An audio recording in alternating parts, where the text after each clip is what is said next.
Hi. Hi, everyone. Namaste to everyone who's tuned in from India. Good afternoon to all our friends from the Caribbean.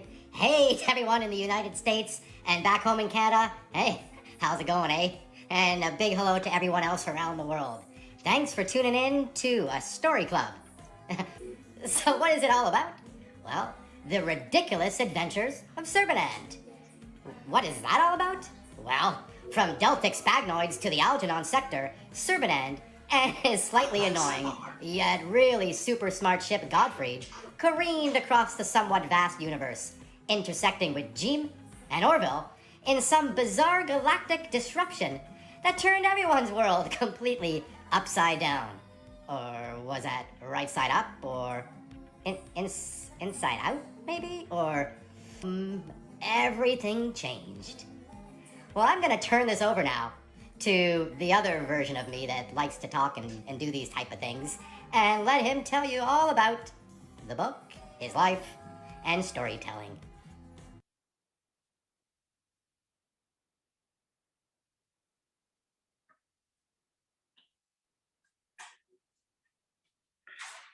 Hello, everyone. Thank you again, Shivani and Arun, for inviting me onto a story club. This is really cool. I'm excited to be here. This is the first time I've done something like this, so welcome to me and welcome to you. Today, I'm going to share some stories that prompted me into writing this book that actually appear in the book, some of the ridiculous stories that I've been through in my life. I'm going to play a scene from the audiobook. And for the first time live, I'm going to read a little bit from the book. I've never done that before either, so this should be kind of cool. So this is all about storytelling. And to me, storytelling is that whole ability to have something that's in your head here and let it come out to share with other people. And it seems throughout my life, that's a passion I've had. I've had a passion for speaking, and I've had a passion for writing.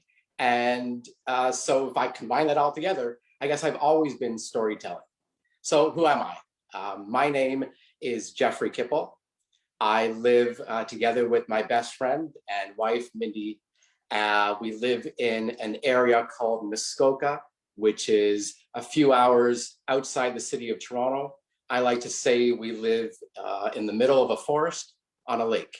And we live here also with our cat. That's a Bengal cat. Her name is Oracle, but we call her Aura. And her name really is Oracle Spirit. So what am I here to talk about? Well, I'm the author of this book. Yep. It's called The Ridiculous Adventures of Serbian. I wrote this book. It's in paperback. It's in Kindle. It's on Audible. Actually, it's ranked currently as the top 225 books in the comedy category. And really, it's about adventure. It's about growth. It's about self-discovery, and it's about escapism. And I guess, when I reflect back on it, when I was asked to come on to this show to talk, I reflected on it, and I realized that it's really a lot of a story about me. That I've always been into mystical things and the supernatural and all kinds of adventures. And I think for a lot of people that have a story to tell, it's based on something that is true to them or something that they've experienced in their life. And this goes way back. I started writing this book when I was in my teens, mid-teens. And that was at the same time that I would just get into all kinds of adventures. That's what me and my friends like to do. And those were so much fun that I allowed my imagination to take over and turn some of those into stories. Like, for example, me and my friends used to really like the book series called The Lion, the Witch, and the Wardrobe, which was all the tales of Narnia. And I always had it in my mind, well, we're going to escape. We're going to find a way into Narnia. So here we are. We decided we're going to explore this tunnel that we found in a park. So we prepared for it. So I got myself ready with a flannel jacket called a lumber jacket. It has lots of pockets, and it was filled with all kinds of supplies, from chocolate to trail mix to my little Swiss Army knife. Another friend of ours had a rope, which is really important. I'll get to that in a moment. Another friend wore a hat, and he put a hat on each shoulder with a flashlight on it, just in case we encountered any strange beings. They would get scared from the three-headed person. Then we just went out on an adventure. Now, we went down to this park, found the area where the tunnels were, and one of my friends, Paul, he insisted that we need to put a rope right at the beginning. It needs to be there, for our safe return home. And the four of us or five of us went into these tunnels, walking through, and right at the beginning, there was really no water. It was all dry. We were walking through, really, really excited to go on this journey. Some of us had a backpack with all the supplies and everything that we would need. And as we were walking, it started to get filled with some water. That would only covered our shoes. So it wasn't really that bad. And we were set to go on this journey. So we kept moving forward and forward. And we heard like rushing noises of water. We thought, oh, we've got to be getting close. Maybe it's an underground waterfall that's going to get us to this new world. And we kept going and going until the water was about up to our waist. And we kept going further because we heard that waterfall until we realized that that waterfall really wasn't a waterfall. It was the storm drain, and it was raining, and the water was pouring in. So we decided we'll return. And that's where that rope really comes into play, because as we got to the entranceway at the beginning, the water was probably up to here, and that rope is what we were able to grab onto to get off. So that was just like one of the adventures that, we used to do. And those were fun adventures that, you remember throughout your life. But if you could spin some imagination into that and put it into a story, well, that's what I did. In my youth, I loved watching movies. I loved everything that was science fiction and comedy. Comedy, especially things like Monty Python and Fawlty Towers and SCTV and those kinds of shows. And it's the style of jokes. It's that style of humor that is very subtle and makes you think. And when you get it, it's really, really funny. And you keep laughing. And I had then discovered reading science fiction. And at the beginning, I didn't really care for science fiction. It seemed like it was very intense until I found a book called The Hitchhiker's Guide to the Galaxy. Now, that was a comedy. It was a science fiction and a comedy. And when I was reading it, I would laugh, but laugh out loud from a book, which obviously made it hard to read at school. And I could only read it at certain times, but it was awesome.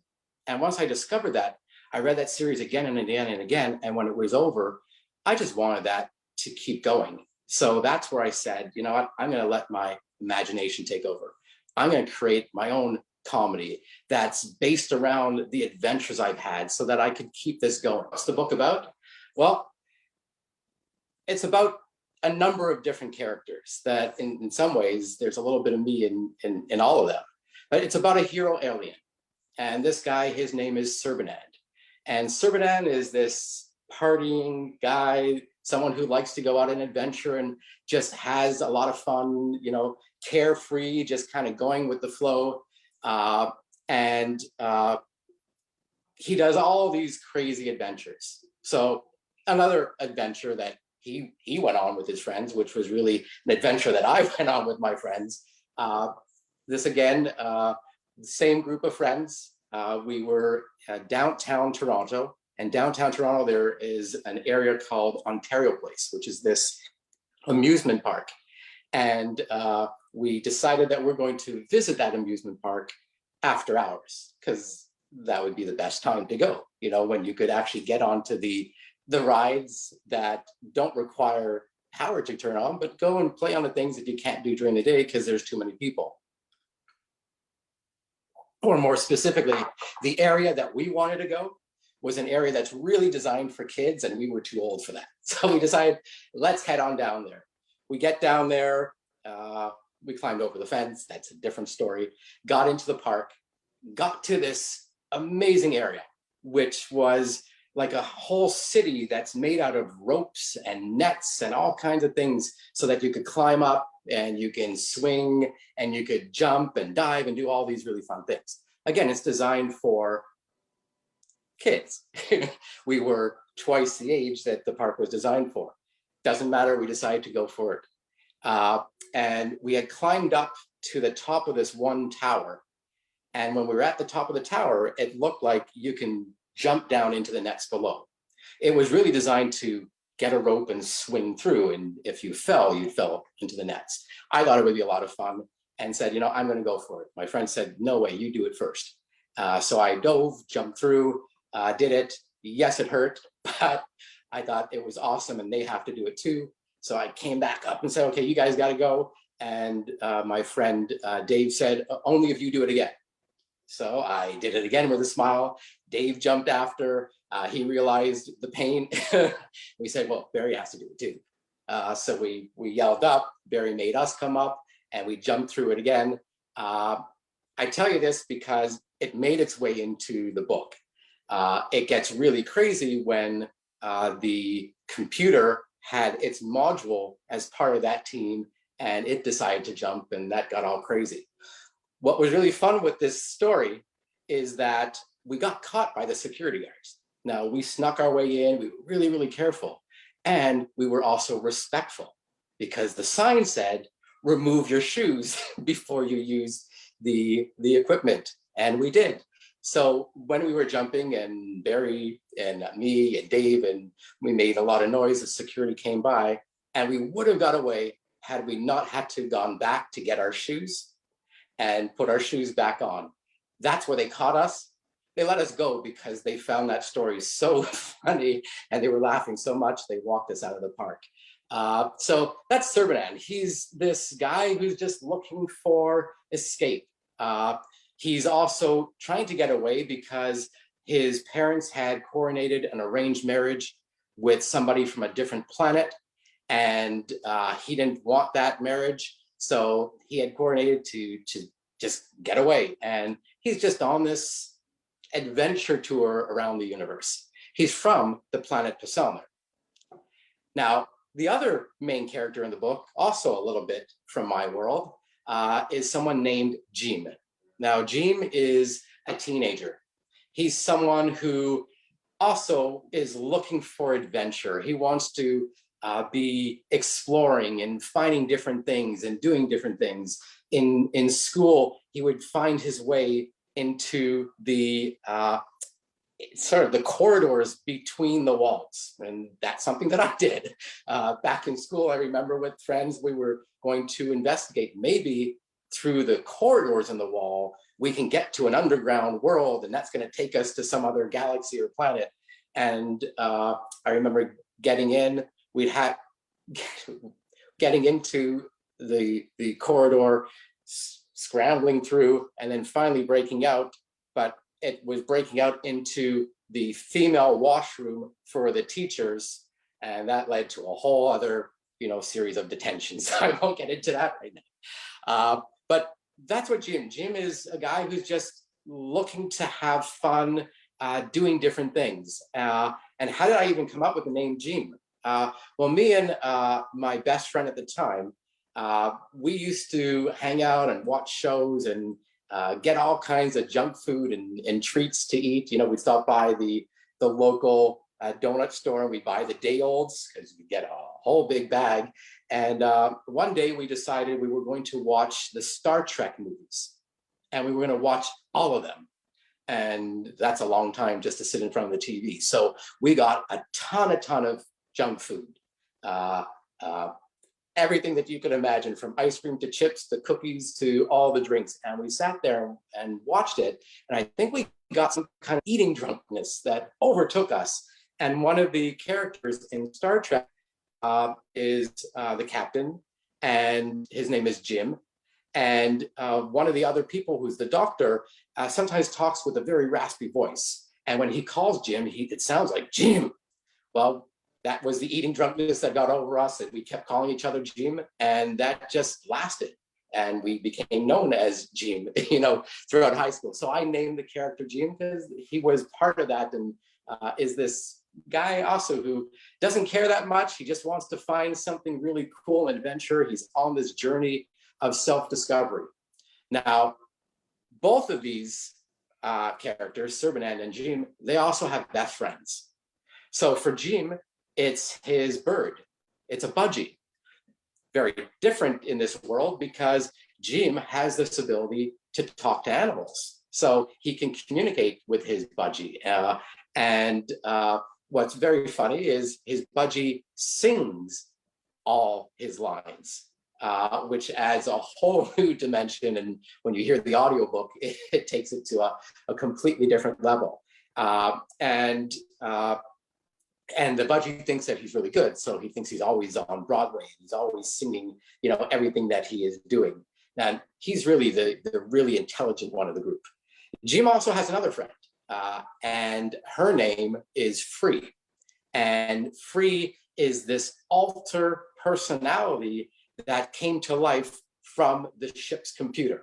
I won't tell you how that all came about, but Free actually is a character that originally I wrote as someone that I wanted to, I guess what I envisioned at that time as my girlfriend, the person I wanted to be with. And I wrote that. And when I met my wife, Mindy, that's who it was that I had described and written in the book. I remember even showing her a piece of that and giving it to her for one of our anniversaries framed, in something like that.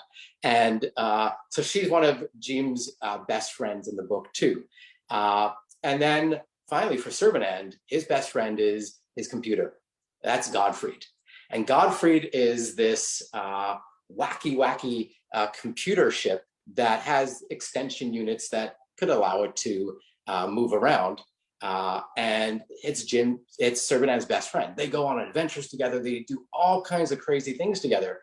But what happened at the beginning of the book is on one of their adventures, the ship got dinged by an asteroid or something. I won't get into that either right now. And his personality changed. And while he used to always have fun practical jokes that he would play on Serbian, now they got to really become intense. So there's all this stuff going on between Serbian and Godfried. And that's what it's all about. So the opening scene of this book, the opening scene is what I wrote actually the first time I sat down. This is what came out of my head. And although I wrote this book when I was 15 and it only got published this past year, so it's a long journey. What I have found is book years are kind of like dog years. Like if you leave something alone, it takes time until it gets itself finished. But this is the first scene that I wrote. And what's happening in this first scene is Serbian and Godfried are flying around the universe looking for something to do. They just escaped out of some adventure. And Serbian decides to stop somewhere for a bite to eat. So I'm actually going to play that opening scene. And when I say play it, because I will read something from the book in a little bit. When I say play it, I'm going to play the audiobook part of it. When the audiobook was done, it brought everything to a whole new level. And all these are stories. And when I came up with the stories, what I wanted for the reader was always to have that ability to explore their own imagination and not really to be able to I never really described exactly what the characters looked like. The narrator, in his own perspective, was able to create the characters and the voices and what it's all about. So I think it gives a whole new dimension to it. Alan Irving did an amazing job with this. And so I'm going to play a little section. It's the opening scene, the first few minutes of the book. It's from the audiobook. And then I'll come back and we'll continue.